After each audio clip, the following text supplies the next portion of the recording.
हे रघुबर तोहरे कारणवा त जय राजा दशरथ परनवा।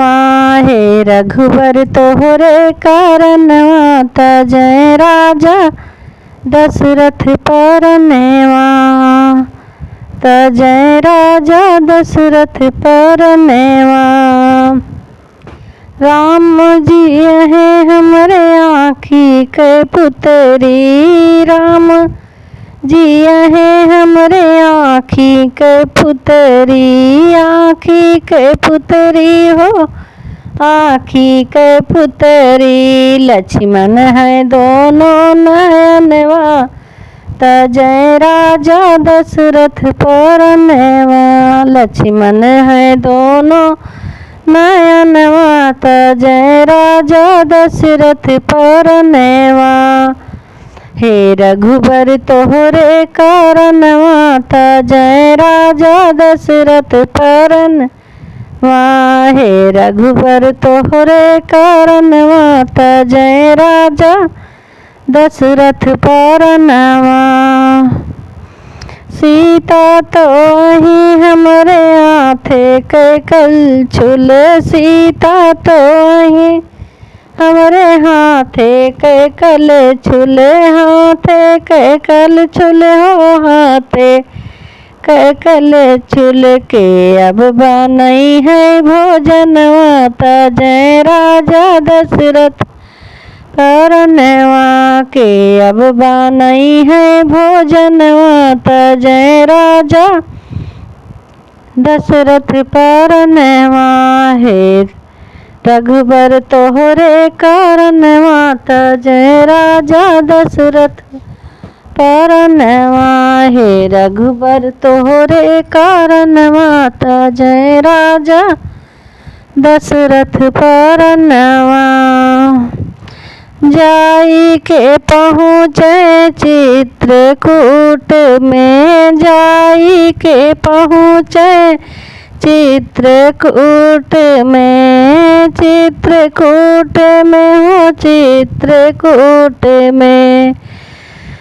अब कैसे हुई है लौटनवा त जय राजा दशरथ परनवा।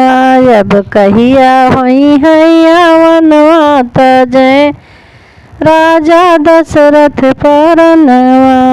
अब कहिया हुई है यवनवा त जय राजा दशरथ परनवा। हे रघुबर तोहरे कारणवा त जय राजा दशरथ परनवा। त जय राजा दशरथ परनवा। जाई के पहुँचे पंपापुरी में, जाई के पहुँचे पंपापुरी में, हो जाई के पहुँचे पंपापुरी में। वहाँ से भैगा हरनवा त जय राजा दशरथ परनवा।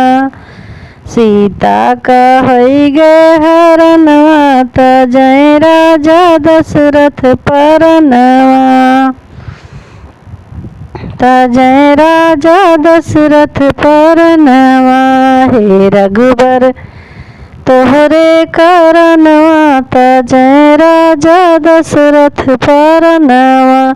हे रघुबर तोहरे कारणवा त जय राजा दशरथ परनवा। जाई के पहुँचे लंकापुरी माँ, जाई के पहुँचे लंकापुरी में, लंकापुरी में हो लंकापुरी में। हो सुनी गए रावण के मरनवा त जय राजा दशरथ परनवा। सुनी गए रावण के मरनवा त जय राजा दशरथ परनवा।